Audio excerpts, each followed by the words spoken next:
যখন টিয়ার শেলের ধোঁয়া নাকে ঢুকলো, প্রথমে ভেবেছিলাম পুলিশের রাবারের বুলেটের ধোঁয়া হয়তো। পর সেকেন্ড যখন নাক পুড়তে শুরু করলো তখন বুঝলাম এটা হয়তো টিয়ার শেল। তো টিয়ার মানে তো চোখের পানি আসবেই, টিয়ার সেল মারলে হয়তো অনবরত চোখ দিয়ে পানি পড়বেই, এ আর তেমন কি। তবে না, বিষয়টা এমন না। 5 সেকেন্ডের মাথায় মনে হলো আমার শরীরের সমস্ত রক্তে কেউ বিষ মিশিয়ে দিয়েছে। নিঃশ্বাস নিতে পারছিলাম না, লুকালাম একটা ঝোপের মধ্যে। যখন 12-15 সেকেন্ড গেল, 12 থেকে 15 সেকেন্ড, তখন মনে হচ্ছিল এটা তো টিয়ার শেল না, এটা তো বিষ। সারা শরীরে অসহ্য যন্ত্রণা করতে শুরু করলো, নাড়ি ভুঁড়ি সব বের হয়ে বমি হওয়ার উপক্রম। মস্তিষ্ক কাজ করা বন্ধ করে দিল।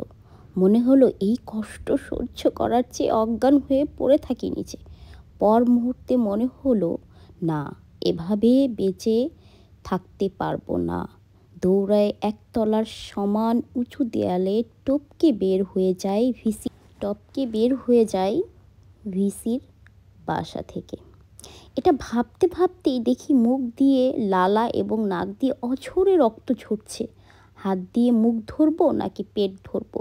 প্রাণ বাঁচাতে সেই উঁচু দেয়াল টপকিয়ে বের হয়ে আসি আমরা প্রায় 1000 শিক্ষার্থী। না, আমরা কোনো আক্রমণ করতে যাইনি, আমরা কোনো চুরি করতে যাইনি। আমরা গিয়েছিলাম কোটার আন্দোলনে ভিসির বাসায়। আটকে পড়া আমাদের 100-200 ভাই বোনদের বাঁচাতে। যখন ফেসবুক একটা লাইভ পোস্টে দেখলাম এক আপু চিৎকার করে কান্না করছে আর বলছে ভাই আমাদের বাঁচান, তখন আমার নিজের ছোট বোনের কথা মাথায় আসছে। আমার রুমের বন্ধু চিৎকার করে কান্না করতেছিল আর বলতেছিল রবিন, ওরা কেউ ছাত্র দল শিবির নয়, ওরা আমাদের বন্ধু, আমাদের বড় ভাই, আমাদের ছোট ভাই বোন, ওদের মেরে ফেলছে। আর কোনো কথা নেই, সব হলো। দলে দলে আমরা ভাইয়েরা বের হলাম আমাদের ভাইদের ছাড়িয়ে আনতে। প্রায় কয়েক হাজার ছাত্র যখন ভিসির বাসার সামনে দৌড়ে গেলাম, তালা ভেঙে ভিতরে ঢুকলাম। প্রথমে যে ভাই আমাকে বুকে টেনে নিল তাকে আমি চিনিও না, তবে মনের মধ্যে জ্বলতে থাকা দাবানলটা কিছু বরফের শীতলতা পেল। দ্বিতীয়ত যে পরিচিত ব্যক্তি আমাকে জড়িয়ে ধরল সে আমাদের হলের 45 ব্যাচের বড় ভাই। রাজনীতির সাথে তার দূর দূরান্তে কোনো সম্পর্ক নাই। তাকে বললাম ভাই, আপনাদের ভাইয়েরা এখনও মরে নাই। ভাই কেঁদে দিল। তৃতীয়ত যে গ্রুপটা আমাকে জড়িয়ে ধরে কান্না করে দিল, বলল ভাই আপনারা না আসলে ওরা আমাদের মেরেই ফেলতো, ওরা সকলেই আমার ডেপ্টের ছোট ভাই। সাদ খুব মিষ্টিভাষী ছেলে, ওর পুরো পরিবার আওয়ামী করে। রাস্তায় দেখা হলেই আড্ডা দিই ওর সাথে, গল্প গুজব করি। আর গালিব ছেলেটার সিনেমায় নায়ক হওয়ার ইচ্ছে, অ্যাকশন হিরো ছিল, মানে হিরো টাইপের ছিল। খুবই শান্তশিষ্ট ও ট্যালেন্টেড ছেলে। সামি তৃতীয়ত, বেশ ভালো ফুটবল খেলে, গোলকিপিং করে। আহা, ছেলেটার যা তেজ খেলার মাঠে। 4 নম্বর শিশিরের মতো নরম স্বভাবের ছেলে আমি জীবনে খুব কম দেখেছি।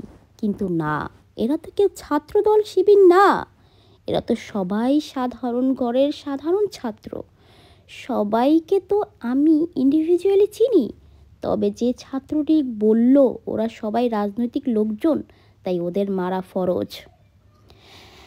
ভিসির বাসায় আশ্রয় নিয়েও আমার ভাইয়েরা রেহাই পায়নি। পুলিশ নিজ হাতে গেটের তালা খুলে দিয়েছে। বাহিরে থেকে ভাড়া করা টোকাই দিয়ে আমার ভাইদের মারার জন্য। 100 টাকা টোকাই গিয়ে মারছে দেশ সেরা সব বিতর্কিত কেমিস্ট ইকোনমিক্সদের। আর আমরা যখন বাঁচাতে গেলাম আমাদের উপর ছুড়ল টিয়ার সেল। পুলিশের টিয়ার সেল এতক্ষণ কোথায় ছিল? রাবার বুলেট এতক্ষণ কোথায় ছিল? জল কামান এতক্ষণ কোথায় ছিল? 2 ঘন্টা যাবৎ যে আমার ভাই বোনগুলোকে মারা হলো, তখন তোরা শেল্টার দিয়েছিস ওদের সে শেল্টার? তোদের মুখে থু থু। আমি রিপনুল ইসলাম রবিন, সহসভাপতি, বাংলাদেশ ছাত্রলীগ, শাহজাদপুর সরকারি কলেজ শাখা এবং কর্মী আফমক কামাল উদ্দিন হল ছাত্রলীগ শাখা। এই মুহূর্তে ছাত্রলীগের এই ভয়ঙ্কর ট্যাগ থেকে নিজেকে মুক্ত ঘোষণা করলাম। যে সংগঠনের গায়ে এই কলঙ্ক লেগেছে সে সংগঠন আমার হতেই পারে না। আজ থেকে আমাকে কেউ ছাত্রলীগ সম্পর্কিত কোনো কথা বলবেন না, প্রোগ্রামে ডাকবেন না। যাদের অতিরিক্ত গাত্রদাহ হবে আনফ্রেন্ড করে দিবেন, কমেন্ট বক্সে আবর্জনা করবেন না। ধন্যবাদ। আমি আজ থেকে ছাত্রলীগের কোনো ট্যাগ আমার গায়ে লাগাতে চাই না। আমি আমার এই নিজ চোখে আমার ভাই বোনদেরকে, আমি সাধারণ জনগণদেরকে আমি যেভাবে দেখেছি, যেভাবে বাঁচানোর চেষ্টা করেছি, পুলিশদের নির্মম অত্যাচার যেভাবে নিজ চোখে দেখেছি, আমি ছাত্রলীগ করতে পারি না। আমি দুঃখিত। আমি আমার ভাই বোনদের কাছে দুঃখিত, জনগণের কাছে দুঃখিত। এ কী দল আমি করেছিলাম। ভালো থাকবেন।